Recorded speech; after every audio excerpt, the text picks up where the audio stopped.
Hello friends, मैं मिथिलेश कुमार आपका स्वागत करता हूं। तो हम लोग स्टडी करें ट्रैक्शन सिस्टम। तो अभी ट्रैक्शन सिस्टम में हमने बहुत सारे चीज़ों के बारे में ऑलरेडी स्टडी कर लिया हम लोग, ठीक है। कौन कौन से ओवरहेड जो इक्विपमेंट हैं वो यूज़ होते हैं, ठीक है। इसके बाद हम लोगों ने कैटेनरी कंस्ट्रक्शन देख लिया था, किस तरीके का कैटेनरी कंस्ट्रक्शन को हम लोग डिजाइन करते हैं according to speed limit. Clear. तो अलग अलग हम लोगों ने देख लिया था, ठीक है। इसके बाद हम लोगों ने देखा था कि कैटेनरी का असेंबली डायग्राम हम लोगों ने देखा था। क्लियर। अब हम लोग देखेंगे ओवरहेड सिस्टम, ठीक है। जैसे हम लोगों ने आपका ट्रैक्शन सब स्टेशन बना दिया, ट्रैक बना दिया, ठीक है। ओवरहेड वायर दे दिया। अब हम लोग लोकोमोटिव तक अपने पावर को कैसे कलेक्ट करेंगे, ठीक है। तो देन सबसे पहले जो कैटेनरी वायर में हम लोग देखें तो दो तरीके का वायर होता है। एक तो होता है ऊपर वाला जो वायर होता है उसको कैटेनरी वायर बोलते हैं या मैसेंजर वायर बोलते हैं, और जो नीचे का जो वायर उसको बोलता है कॉन्टैक्ट वायर। और ठीक है, तो इस तरीके से हम लोग और उनको बीच में आपस में कनेक्ट करने के लिए हम लोग क्या लगाते हैं, हम लोग आपस में क्या कहते हैं, एक ड्रॉपर लगाते हैं। क्लियर। तो हम लोग ने देख लिया कि हम लोगों ने ट्रैक्शन सब स्टेशन डिजाइन कर दिया, ठीक है। सिग्नलिंग पोस्ट, सब signalling post, section insulator, neutral section, सारा चीज़ को हम लोगों ने डिजाइन कर दिया, ठीक है। और इस तरीके से हम लोगों ने क्या किया, पावर सप्लाई को अरेंज कर दिया, ठीक है, अप टू 1000 2000 3000 किलोमीटर तक। कि हम लोगों ने क्या कर दिया कि जो अपना जो ओवरहेड कंडक्टर का काम था वो हम लोगों ने फिनिश कर दिया। अब हम लोगों ने क्या किया, अपना मेन काम है लोकोमोटिव को चलाना। तो लोकोमोटिव को चलाने के लिए अगर हम लोग सिंपल बात करें तो आप लोग को चाहिए ईंधन, फ्यूल चाहिए। अगर पेट्रोल इंजन है तो पेट्रोल डालते हैं, डीजल है तो डीजल डालते हैं। अब यहाँ पे जो इंजन ऑपरेट होगा वो कैसे ऑपरेट होगा, with the help of electricity. जैसे अपने घर में मोटर यूज होती है, ठीक है। तो देखा होगा कि जैसे ही अपन सप्लाई ऑन करते हैं मोटर चलने लगती है, ठीक है। तो जब सप्लाई ऑफ कर देते हैं तो मोटर बंद हो जाती है, ठीक है। तो वो मोटर तभी चलती है जब हम लोग उसको सप्लाई देते हैं। अगर हम लोग उसको कहीं पे एक जगह रख दें और स्विच को ऑन कर दें, सप्लाई नहीं दे, तो वो मोटर नहीं चलेगी, ठीक है। तो उसी तरीके से हम लोगों ने ओवर सिस्टम को डिजाइन कर दिया, लोकोमोटिव को जाके ट्रैक पे लाके रख दे तो लोकोमोटिव नहीं चलेगी, ठीक है। क्योंकि उसका जो इंजन है वो इलेक्ट्रिसिटी पे ऑपरेट होगा, ठीक है। तो उस कंडक्टर से उस लोकोमोटिव तक अपन कैसे करंट को कलेक्ट करें, उसके लिए अपन ओवर सिस्टम यूज करते हैं। और उसके लिए अपन यूज करते हैं करंट कलेक्टिंग सिस्टम, ठीक है। करंट कलेक्टिंग सिस्टम का मेन काम क्या है कि जो आपका कॉन्टैक्ट वायर है उस कॉन्टैक्ट वायर से करंट को कलेक्ट करना, और कलेक्ट करके कहाँ पे देना, आपको लोकोमोटिव को देना, ठीक है। और तो जैसे ही करंट लोकोमोटिव तक आएगा, ठीक है, उसी से जो आपकी अंदर की मशीन्स है, इलेक्ट्रिकल मशीन्स है, वो ऑपरेट होगी। और देन आपका जो लोकोमोटिव है आगे की तरफ रन करेगा, ठीक है। तो इस वाले ओवरहेड सिस्टम में हम लोग पढ़ेंगे कि कौन-कौन से ओवरहेड सिस्टम यूज़ होता है, ठीक है, करंट को कलेक्ट करने के लिए, और किस तरीके से हम लोग उसको यूज़ क्यों करते हैं और कितने टाइप के होते हैं, ठीक है। जैसे बार-बार हम लोग एक ही चीज़ को पेंटोग्राफ पेंटोग्राफ का नाम बार-बार आ रहा है कि पेंटोग्राफ एक करंट कलेक्टिंग सिस्टम है, और सबसे अच्छा वाला करंट कलेक्टिंग सिस्टम है जिसको हम लोग यूज़ करते हैं। और उसका यूज़ करके हम लोग क्या करते हैं, करंट को कलेक्ट करते हैं और देन लोकोमोटिव तक भेजते हैं। और देन अपनी लोकोमोटिव को जैसे ही अपनी सप्लाई मिलती है, अपनी जो इलेक्ट्रिक मोटर्स है वो रोटेट करने लगती है, रन करने लगती है, और अपनी जो लोकोमोटिव है विथ जो बॉगीज हैं, ठीक है, उसके साथ अपनी ट्रैक पे आगे की तरफ बढ़ जाती है, ठीक है। तो अपन इसमें यही देखेंगे कि ओवरहेड सिस्टम क्या होता है, करंट कलेक्टिंग सिस्टम क्या होता है, और कितने तरीके के करंट कलेक्टिंग सिस्टम हम लोग यूज करते हैं, ठीक है। इसके बाद हम लोग देखेंगे कि पेंटोग्राफ, ठीक है, पेंटोग्राफ के टाइप्स देखेंगे, उसका कंस्ट्रक्शन देखेंगे। क्लियर है। तो स्पेशली ये जो मेरा टॉपिक है इसमें हम लोग यही देखेंगे कि जो आपका करंट कलेक्टिंग सिस्टम है वो किस तरीके से होता है, ठीक है, कितने टाइप्स हैं, उसके अलग अलग टाइप्स के बारे में हम पढ़ेंगे। जैसे हम लोगों ने अलग अभी कैटेनरी कंस्ट्रक्शन पढ़ा कि अलग अलग स्पीड की अलग अलग हम लोग कैटेनरी कंस्ट्रक्शन बनाते हैं, और देन जैसा भी होता है उसमें हम लोग मॉडिफिकेशन करते हैं। क्लियर। तो देन उसी तरीके से हमारा ओवरहेड सिस्टम में भी हम लोग देखेंगे कि कितने तरीके के करंट कलेक्टिंग सिस्टम है, और किसका कहाँ पे यूज है, किसका लो स्पीड के लिए, मीडियम स्पीड के लिए या हाई स्पीड के लिए अपन यूज कर रहे हैं, ठीक है। तो वन बाई वन करके हम लोग सारी चीज़ों को हम लोग देखेंगे। तो देखिए इसमें सिंपल सा इंट्रोडक्शन है overhead system. This system is adopted when the trains are to be supplied at high voltage, ठीक है। इस सिस्टम को तब अडॉप्ट किया जाता है, ठीक है। This system adopted when the trains are to be supplied at high, जब ट्रेन को हाई वोल्टेज सप्लाई किया जाता है, कितना, 1500 वोल्ट्स और एबव, 1500 वोल्ट, ठीक है, 1500 वोल्ट, ठीक है। और देन उससे एबव, जैसे हमारे घर में क्या सप्लाई आती है, ठीक है, तो ये देखो 1500 वोल्ट हो सकता है या उससे ज़्यादा हो सकता है, ठीक है। जैसे अपने घर में बोलते हैं ना कि 230 वोल्ट आ रही है सिंगल फेज और 440 थ्री फेज हो गई, ठीक है, तो उससे देखो कितना गुना ज़्यादा है, ठीक है।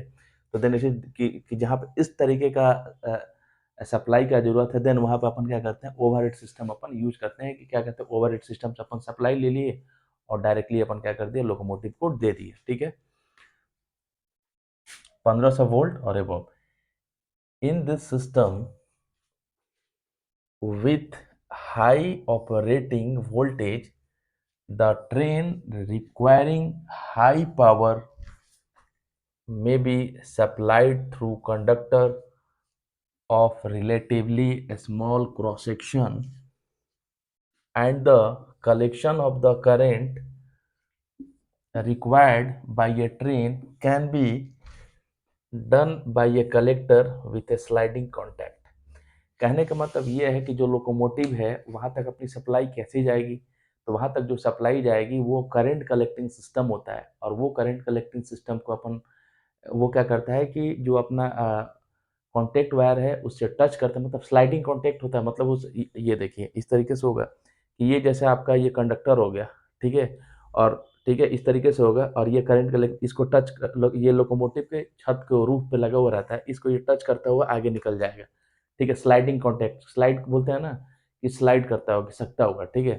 तो इस कंडक्टर कंडक्टर तो यही रहेगा, जो अपना कंडक्टर है वो कहीं नहीं जाएगा, बट लोकोमोटिव एक जगह से दूसरी जगह जरूर जाएगी क्योंकि उसके रूफ पे करंट कलेक्टिंग सिस्टम लगा हुआ है। इस कंडक्टर को जब तक टच करता रहेगा तब तक आपका जो करंट को वो कलेक्ट करके लोकोमोटिव तक भेजता रहेगा। तो ये सारा काम कैसे संभव है, वो सारा काम संभव है करंट कलेक्टिंग सिस्टम के द्वारा, ठीक है। करंट कलेक्टिंग सिस्टम जो है वो आपका कॉन्टैक्ट वायर से हमेशा क्या होता है, वो टच करते रहता है, ठीक है, और देन वहीं से अपना क्या होगा, करंट को रिसीव करके अपने लोकोमोटिव को भेजता है और देन अपनी जो लोकोमोटिव है रन करती है। तो ये सारा सिस्टम ओवरहेड सिस्टम से अपन क्या करते हैं कि जो अपने ट्रैक के ऊपर जो अपन ट्रैक कंडक्टर वगैरह अरेंज करते हैं, ठीक है, और उसी से अपन क्या करते हैं, सप्लाई लेते हैं, ठीक है। उसी चीज़ को लिख दिया मैंने कि in this system with high operating voltage the train requiring high power, ठीक है। तो ट्रेन को अपनी हाई पावर की रिक्वायरमेंट होती है, सप्लाइड थ्रू कंडक्टर, ठीक है। तो हाई को कैसे सप्लाई हो जाता है, कंडक्टर के थ्रू, ठीक है, of relatively small cross sectional, ठीक है। तो जो आपका हाई पावर सप्लाई होता है वो कंडक्टर के थ्रू सप्लाई होता है और जो उसका क्रॉस सेक्शन होता है वो क्या होता है, थोड़ा सा स्मॉल होता है, कम होता है, and the collection of the current required by train can be done by, ठीक है। और जो करेंट का कलेक्शन है जो कंपनी की लोकोमोटिव को चाहिए, ठीक है, वो किसके द्वारा डन किया जाता है, तो जो करेंट के कलेक्शन का काम है डन बाई कलेक्टर, ठीक है। और कलेक्टर का मेन काम क्या है, किसी चीज को कलेक्ट करना, रिफ्लेक्टर किसी को रिफ्लेक्ट करना, ठीक है। तो इस तरीके से हम लोग देखेंगे कि जो करंट कलेक्टिंग सिस्टम का काम किसके द्वारा मतलब सफल होता है, collector with A sliding contact, ठीक है। और उस करंट कलेक्टिंग सिस्टम में क्या होता है, स्लाइडिंग कॉन्टैक्ट लगा रहता है जो उस कॉन्टैक्ट वायर को टच करता हुआ आगे निकल जाता है। क्लियर? आगे देखिए, overhead construction is universal for all AC railway and is also used with DC tramway। मतलब कहने का मतलब ये है कि जो ओवरहेड कंस्ट्रक्शन जो हम लोग बनाते हैं ट्रैकिंग सिस्टम के लिए वो एसी सिस्टम और ट्रामवे या डीसी सिस्टम के लिए एक जैसा ही होता है, यूनिवर्सल है, बिल्कुल बोलते हैं ना कि ये यूनिवर्सल ट्रूथ है, ठीक है, यही होगा, ठीक है, कि जो आपका सूर्य है हमेशा पूरब में ही उदय होता है और आपका अस्त कहाँ से होता है, वो पश्चिम में होता है, यूनिवर्सल ट्रूथ है, ठीक है। उसी तरीके से ओवरहेड कंस्ट्रक्शन यूनिवर्सल, जो ओवरहेड कंस्ट्रक्शन है वो यूनिवर्सल है किसके लिए, फॉर ऑल एसी रेलवे, ठीक है, जितना भी एसी रेलवेज है जहाँ पे अपन एसी सप्लाई देते हैं, and is also used with DC tramway, ठीक है। आगे हम लोग ट्रामवे के बारे में पढ़ेंगे।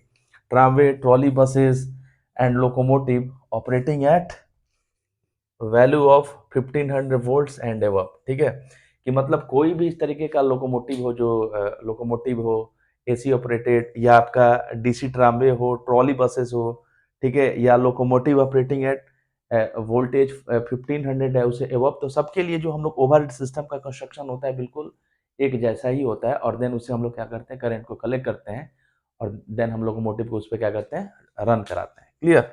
देखिए, in all this cases the running rail are utilize as return conductor. कहने का मतलब ये है, देखिए यहाँ पे कि ये जो आपकी पटरी होगी, ये तो आपकी पटरी हो गई, ठीक है, और ये आपका क्या होता है, इस ये आपका लोकोमोटिव होता है, और इस तरीके से ये आपका पेंटोग्राफ होता है, और ये आपका क्या होता है, कॉन्टैक्ट वायर। ये आपका क्या होता है, कॉन्टैक्ट वायर हो गया, ये आपका क्या हो गया, रेल हो गया, रेल जिसको पटरी, ठीक है। तो देखिए यहाँ पे in all this cases the running rail are utilize as return conductor. अब देखिए यहाँ पे कि ये तो आपकी पटरी हो गई, इसके ऊपर अपना लोकोमोटिव है और इसके पेंटोग्राफ है, वो कॉन्टैक्ट वायर को टच कर रहा है, और यहाँ से अपना अपन क्या कर रहे हैं कि करंट को कलेक्ट कर रहे हैं। बट अपना रिटर्न कंडक्टर कहाँ है, हम लोग बोलते हैं कि न्यूट्रल भी चाहिए। एक रिटर्न न्यूट्रल क्या करता है, हमेशा रिटर्न पाथ देता है। तो यहाँ पे क्या होता है कि ये जो आपका जो जिसपे आपकी ट्रेन जो रन कर रही है ना, जिसपे ट्रेन दौड़ती है, वही आपका जस्ट लाइक काम करता है रिटर्न कंडक्टर की तरह। हमेशा ध्यान, इसी को थर्ड रेल,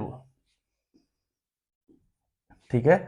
तो जो आपकी पटरी होती है ना, जिसपे आपकी जो ट्रेन दौड़ती है, ठीक है, वही आपका क्या होता है, फेज तो यहाँ से आ गया एक फेज, ठीक है, एक ही कॉन्टेक्ट पैड को टच कर रहा है। और जो रिटर्न पाथ कौन देगा, ये ट्रैक वाला जो लोहे का बना हुआ रहता है ना, जिसपे जो लोकोमोटिव रन करती है, ठीक है, तो देन वहां से रिटर्न पाथ मिलेगा। इसी चीज को लिख दिया गया है। इन all this cases the running rail, ये जो रनिंग रेल है जिसपे ट्रेन दौड़ रही है, running rails are utilize as return conductor. तो ये रनिंग रेल जो है वो किसकी तरह यूटिलाइज किया जाता है, क्योंकि ये तो यहाँ से एक फेज आ गया, रिटर्न पाथ चाहिए अपने को, तो ये कहाँ से जाएगा, ये जो आपका रनिंग इस ट्रैक है, ये पटरी को हम लोग रिटर्न कंडक्टर की तरह यूज करते हैं। Therefore with DC and single phase system only one overhead wire is required for each track. तो कहने का मतलब ये है कि देखो यहाँ पे अगर अपना डीसी सिस्टम हो या सिंगल फेज सप्लाई हो, तो वहां पे अपने को एक ही ओवरहेड वायर की जरूरत पड़ेगी, दो की नहीं पड़ेगी, ठीक है। क्योंकि क्या हो गया कि एक फेज तो अपने को क्या हो गया, ओवरहेड वायर से मिल गया, और और अपना जो रिटर्न पाथ हो गया इस आपका पटरी से मिल गया, ठीक है। तो अपना जो सर्किट है वो कंप्लीट हो गया, ठीक है, और रिटर्न पाथ भी मिल गया, ठीक है। तो उस चीज को लिख दिया गया यहाँ पे। Therefore, with DC and single phase system, only one overhead wire is required for each track, ठीक है। तो सिंगल फेज के लिए एक आपका क्या होगा, अगर जो अपने घर में सप्लाई आती है, एक आपका फेज होता है, एक न्यूट्रल होता है, ठीक है। तो देन यहाँ पे हमारा फेज तो यहाँ से मिल गया, और जो आपका न्यूट्रल है, जो आपका रिटर्न कंडक्टर है, न्यूट्रल हमेशा क्या करता है, एक रिटर्न पाथ देता है, रिटर्न पाथ देता है मतलब घूम के वहीं पे ले जाएगा, ठीक है, जिससे सर्किट अपना क्या होता है, कंप्लीट हो। जब सर्किट अपना कंप्लीट होगा तभी तो अपना करंट क्या होता है, फ्लो होता है, ठीक है।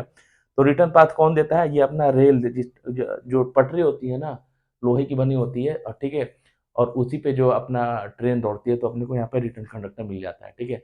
तो देन इस तरीके के सिस्टम के लिए अपने को सिंगल एक ही ओवरहेड वायर की जरूरत पड़ेगी, जिससे अपना पेंटोग्राफ आपका टच करता है। इसमें और कुछ देखते हैं हम लोग, तब तक देखिए आप लोग, इसमें आगे देखिए कुछ जो आपका अगला जो टॉपिक है इसी में, ठीक है, वो है आपका current collection from overhead system, ठीक है, कि जो आपका ओवरहेड सिस्टम है उसे हम लोग करंट को कैसे कलेक्ट करते हैं, और कौन कौन से इस तरीके से कलेक्शन का सिस्टम है, ठीक है, कि ओवरहेड वायर जो है, ये जो आपका ओवरहेड वायर है, इसे अपन करंट को कैसे कलेक्ट करें, ठीक है, और उस करंट को कलेक्ट करने के लिए अपन कौन कौन सा सिस्टम जो है अपन यूज करते हैं। क्लियर? तो देखिए इसका कुछ पॉइंट्स है, उस पॉइंट्स के बारे में देख लेते हैं। इसके बाद वन बाई वन करके जो भी आपके करंट कलेक्टिंग सिस्टम है, ठीक है, उसके बारे में वन बाई वन करके अपन डिस्कस करेंगे। और सबसे लास्ट में अपन डिस्कस करेंगे पेंटोग्राफ, ठीक है, कि पेंटोग्राफ क्या होता है, कि बार बार एक ही चीज का जिक्र हो रहा है, पेंटोग्राफ पेंटोग्राफ, ठीक है। तो देखिए यहाँ पे current collection from overhead system, तो ओवरहेड सिस्टम से करंट जो का कलेक्शन कैसे किया जाता है, मतलब कैसे करंट को लिया जाता है, ठीक है, कहाँ से, ओवरहेड सिस्टम से, जो कॉन्टैक्ट वायर है उससे आपका हम करंट का कलेक्शन कैसे करते हैं। क्लियर? देखिए इसमें the current in the overhead system is collected with the help of sliding contact collector mounted on the roof of the vehicle। कहने का मतलब ये है कि जो अपन ओवरहेड सिस्टम में सबसे नीचे का और ऊपर वाला कैटेनरी वायर होता है, नीचे वाला कॉन्टैक्ट वायर होता है, इसी कॉन्टैक्ट वायर से अपने को करंट को कलेक्ट करना है। तो उस करंट को कलेक्ट करने के लिए हम लोग क्या करते हैं कि करंट कलेक्टिंग सिस्टम यूज करते हैं, जो कि आपका लोकोमोटिव या व्हीकल के छत के ऊपर लगाया हुआ रहता है, ठीक है, लोकोमोटिव के छत के ऊपर लगाया रहता है, और ठीक है, जिसका स्लाइडिंग कॉन्टैक्ट होता है, स्लाइडिंग कॉन्टैक्ट होता है, और वही आपका क्या करता है, आपका मैंने अभी बोला ये आपका कॉन्टैक्ट वायर है और यहाँ पे ये स्लाइडिंग कॉन्टैक्ट है, ठीक है? इसको कॉन्टैक्ट स्लाइड करते हुए आगे निकल जाएगा, ठीक है? और जैसे ही इसको टच करेगा, ठीक है? जैसे ही इसको टच करेगा, तो देन वहाँ से इसमें भी करंट फ्लो होने लगेगा। अपन करंट को क्या कर लेंगे, कलेक्ट कर लेंगे। उसी चीज़ को लिख दिया मैंने, the current in the overhead system is collected with the help of sliding contact collect, ठीक है? स्लाइडिंग कॉन्टैक्ट कलेक्टर कहाँ पे रहता है? Mounted on the roof of the vehicle, ठीक है? और इस तरह के जो कलेक्टर होता है, जो आपका लोकोमोटिव होता है या ट्रॉली या बसेस जो भी होता है, उसके छत के ऊपर हम लोग क्या करते हैं, माउंट करते हैं, ठीक है? और उसको थोड़ा-सा ऊपर करते हैं ताकि वो जो आपका कॉन्टैक्ट वायर है, उसको आपका क्या करे, वो टच करे, ठीक है? The main requirement of a current collector is that it should under no circumstances leave the contact of overhead equipment, ठीक है? अब देखिए यहाँ पे, the main requirement of a current collector is that it should, ठीक है? जब जो आपका करंट कलेक्टर क्या है, किसी, ठीक है? The main requirement of a current collector is that it should under no circumstances leave the contact of overhead equipment, ठीक है? मतलब उसको इस तरीके से हम लोग डिजाइन करते हैं कि किसी भी कंडीशन में वो कॉन्टेक्ट वायर को क्या करे, लीव नहीं करे, छोड़े नहीं, क्योंकि जैसे वो कॉन्टेक्ट वायर को छोड़ देगा, आप सप्लाई बंद हो जाएगी। जब सप्लाई आपकी बंद हो जाएगी तो लोकोमोटिव में सप्लाई नहीं जाएगी, जब लोकोमोटिव में सप्लाई नहीं जाएगी तो ट्रेन मेरी कुछ दूर आगे जाकर रुक जाएगी, ठीक है? तो हम लोग इस तरीके से डिजाइन करते हैं किसी भी कंडीशन में जो आपका कलेक्टर और कॉन्टैक्ट वायर का जो आपस में जो एक दूसरे को टच कर रहा है, वो एक दूसरे से छूटे नहीं। हमेशा जो आपका कलेक्टर है उस कॉन्टैक्ट वायर को टच करता रहे, क्योंकि जैसे ही उसको जो अब दोनों के बीच में किसी भी तरीके का कॉन्टैक्ट नहीं रहेगा, ठीक है? तो क्या होगा कि अपना जो करंट है वो कलेक्ट नहीं हो पाएगा। जब करंट कलेक्ट नहीं हो पाएगा तो देन आपकी जो लोकोमोटिव है वो रन नहीं करेगी। जब लोकोमोटिव रन नहीं करेगी तो आगे जाके वो रुक जाएगी, तो कोई मतलब नहीं है। उसी चीज़ को लिख दिया गया, अंडर नो सर्कमस्टांसेस, मतलब किसी भी कंडीशन में, अंडर नो ठीक है, leave the contact of overhead equipment, ठीक है? कि आपका किसी भी कंडीशन में जो ओवरहेड इक्विपमेंट है वो कभी भी उस कॉन्टेक्ट को लीव नहीं करेगा, ठीक है? आगे देखिए, contact wire in all practical installation is never perfectly horizontal, ठीक है? कि जो हम लोग कॉन्टेक्ट, ठीक है, contact wire in all practical installation is never perfectly horizontal, ठीक है? कि इस तरीके से हम लोग डिजाइन करते हैं कि जो आपका contact wire in all practical installation is never पर, मतलब कि जो कॉन्टेक्ट वो परफेक्टली हॉरिजेंटल नहीं होता है, ठीक है? परफेक्टली आपका हॉरिजेंटल नहीं होता है। इसका रीजन देख लीजिए, इट राइजेस एंड फॉल्स, ठीक है? राइज का मतलब क्या होता है, बढ़ना, फॉल्स का मतलब क्या होता है, गिरना, ठीक है? Depending upon the weight of the contact wire, ठीक है, एंड डिस्टेंस बिटवीन ड्रॉपर, ठीक है? तो ये क्या कहता है कि ये घटता बढ़ता रहता है, ठीक है? वो डिपेंड किस पे कर रहा है कि जो आपका कॉन्टेक्ट वायर का वेट है एंड डिस्टेंस बिटवीन ड्रॉपर, ठीक है? Quaternary wire and contact wire के बीच में हम लोग क्या करते हैं, आपस में उनको इलेक्ट्रिकली कनेक्शन एस्टेब्लिश करने के बीच में हम लोग क्या करते हैं, ड्रॉपर लगाते हैं, ठीक है? ड्रॉपर लगाते हैं, ठीक है? तो देन उसकी वजह से वो क्या, कहीं ज़्यादा हो गया, कहीं कम हो गया, ठीक है? तो देख लीजिए, इस चीज़ को लिख दिया, contact wire in all practical installation is never perfectly horizontal, ठीक है? ये परफेक्टली हॉरिजेंटल नहीं होता है। इट राइजेस एंड फॉल्स, ठीक है? ये मतलब ज़्यादा हो सकता है, कम हो सकता है, depending upon the weight of the conductor contact wire, ठीक है? वो किस पे डिपेंड कर रहा है, जो आपका कॉन्टेक्ट वायर है, ठीक है, उसके वेट पे डिपेंड कर रहा है, depending on the weight of the contact wire and distance between the dropper, ठीक है? और ठीक है, और यही तो होता है, ये आपका कैटेनरी वायर है अगर हम लोग इसकी बात करें, ठीक है? और ये आपका क्या होता है, कॉन्टेक्ट वायर, ये बीच में क्या होता है, ये आपका क्या होता है, ड्रॉपर होता है, ठीक है? इसी चीज को लिख दिया मैंने, आगे देखिए, also contact wire comes very low under bridges and tunnels, ठीक है? जो आपका कॉन्टेक्ट वायर है, मान लीजिए हम लोग बहुत बार देखें कि जो अपनी ट्रेन है टनल्स के नीचे से या ब्रिज के नीचे से अपनी निकलती है, उस टाइम पे ठीक है, क्योंकि जो टनल्स होगा या ब्रिज होगा उसकी एक लिमिटेड हाइट होती है, ठीक है? तो वहाँ पे जो कॉन्टेक्ट वायर है वहाँ पे उसकी हाइट क्या हो जाती है, वो कम हो जाती है, ठीक है? कम हो जाती है, क्योंकि टनल के जो कॉन्टेक्ट, ठीक है, क्योंकि क्या होता है कि टनल के ऊपर तो हम लोग कॉन्टेक्ट वायर को लेके जा नहीं सकते हैं, क्योंकि अगर ऊपर टनल के ऊपर कॉन्टेक्ट वायर होगा तो आपका जो कलेक्टर है टच किसको करेगा, जब टच नहीं करेगा तो ट्रेन उस टनल में ही रह जाएगी, ठीक है? कभी उस तरीके का टनल हो या ब्रिज हो जिसके नीचे से आपकी ट्रेन निकलती है, वहाँ पे उनकी हाइट जो क्या होती है, कम होती है। Also contact wire comes very low, ठीक है? वहाँ पे क्या होता है कि कम्स वेरी लो होता है, ठीक है? कहाँ पे? Under bridges and tunnels and rises high over public crossing, ठीक है? और कहीं पे जो अपना पब्लिक क्रॉसिंग होता है, ठीक है, वहाँ पे वो क्या होता है, राइजेज वहाँ पे हाई हो जाता है, ठीक है? कोई भी अपना टनल या ब्रिज होता है वहाँ पे तो कम हो जाता है, बट कहाँ कहीं भी पब्लिक क्रॉसिंग वगैरह हो, ठीक है, तो वहाँ पे उनकी हाइट क्या होती है, ज़्यादा हो जाती है, ठीक है? वहाँ पर अगर अपन हाइट कम रखेंगे तो वहाँ पर हादसा वगैरह हो सकता है, ठीक है? इस सारी चीज़ों को अपनों को ध्यान में रखना है, ठीक है? आगे देखिए, the current collector has to be rise and come down according to speed of electric vehicle in order to maintain the contact with overhead equipment, ठीक है? कि जो आपका करंट कलेक्टर है वो आपका कहीं the current collector has to be rise and come down, ठीक है? तो वो क्या होता है कि जो करंट कलेक्टर है वो कम कम भी होगा, ज़्यादा भी होगा, किस पे डिपेंड करता है? अकॉर्डिंग टू जो ट्रेन की जो स्पीड होती है, according to the speed of the electric vehicle, ठीक है? और उनको इस तरीके से डिजाइन किया जाता है ताकि वो जो आपका करंट कलेक्टिंग सिस्टम है वो आपका कॉन्टैक्ट वायर को छोड़े नहीं और उसको उसके कॉन्टैक्ट में कंटिन्यूअस रहे। जब उसके कॉन्टैक्ट में कंटिन्यूअस रहेगा तो कंटिन्यूअस आपको क्या करेगा, पावर की सप्लाई है। उसी चीज को लिख दिया मैंने, the current collector has to be rise and comes down, ठीक है? कि जो आपका करंट कलेक्टर है, ठीक है, वो बढ़ेगा घटेगा, किस पे डिपेंड करता है? According to speed of the electric vehicle in order to maintain the contact with overhead equipment, ठीक है? मतलब कि जो हमेशा जो कॉन्टैक्ट वायर है उसको टच करे, ठीक है? इसलिए उसकी स्पीड पे अपना डिपेंड करता है, ठीक है? तो सिंपल सा इसमें कुछ पॉइंट्स था, कुछ पॉइंट्स और है, उसको और हम लोग डिस्कस कर लेते हैं। आगे देखिए इसमें आगे का points, therefore in order that the current collector gear pick up the current without any spark, ठीक है?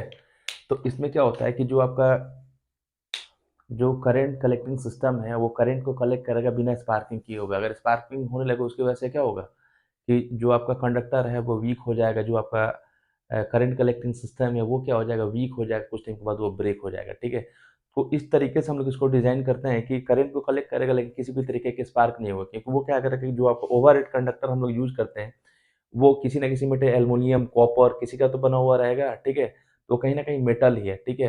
तो देन अगर उसको आपका कॉन्टेक्ट जो आपका करंट कलेक्टिंग सिस्टम टच करेगा, ठीक है, और उस तरीके से वहाँ पे स्पार्किंग हुई, चिंगारी निकलेगी, तो उसकी वजह से दोनों सिस्टम आपका डैमेज हो सकता है। तो हम लोग करंट कलेक्टिंग सिस्टम को क्या हमेशा सॉफ्ट मटेरियल यूज करते हैं ताकि जब भी वो कॉन्टैक्ट वायर को स्लाइड करता हुआ आगे निकले तो किसी भी तरीके का स्पार्क नहीं हो, ठीक है, और स्मूथ करंट कलेक्शन हो। Clear? Therefore, in order that the current collector gear pick up the current without any spark, ठीक है, जो करंट कलेक्टिंग सिस्टम है वो करंट को कलेक्ट करेगा विदाउट, बिना के स्पार्क के। Clear? It must B designed so as to maintain an even pressure against the trolley wire at all speed, ठीक है? कहने का मतलब ये है कि जो करंट कलेक्टिंग सिस्टम को इस तरीके से डिजाइन किया जाता है कि किसी भी स्पीड पे हमेशा जो आपका है उसको हमेशा क्या करेगा, मेंटेन रखेगा और हमेशा उस कॉन्टेक्ट वायर को क्या करेगा, टच करता हुआ रहेगा, ठीक है? तो जो आपका हमेशा ध्यान रखना, ट्रॉली वायर का मतलब होता है कॉन्टेक्ट वायर। अब ठीक है, कोई तीसरा वायर नहीं है, ट्रॉली वायर को ही हम लोग क्या बोलते हैं, कॉन्टेक्ट वायर बोलते हैं। It must be design so as to maintain an even pressure, ठीक है, against the trolley wire at all speed, ठीक है, कि हर एक स्पीड पे जो आपका जो कांटेक्ट वायर है उसका जो प्रेशर है वो किस पे पड़ेगा, ठीक है, वो किस पे पड़ेगा, करंट कलेक्टिंग सिस्टम पे, क्योंकि करंट कलेक्टिंग सिस्टम ही तो उस कांटेक्ट वायर को या ट्रॉली वायर को टच करेगा, ठीक है? तो हमेशा इस तरह का डिजाइन करते हैं कि किसी भी स्पीड्स पे वो एक इवन प्रेशर मेंटेन करके रखेगा और हमेशा जो आपका ट्रॉली वायर है उसको टच करते हुआ रहेगा। It must be design so as to maintain an even pressure, ठीक है?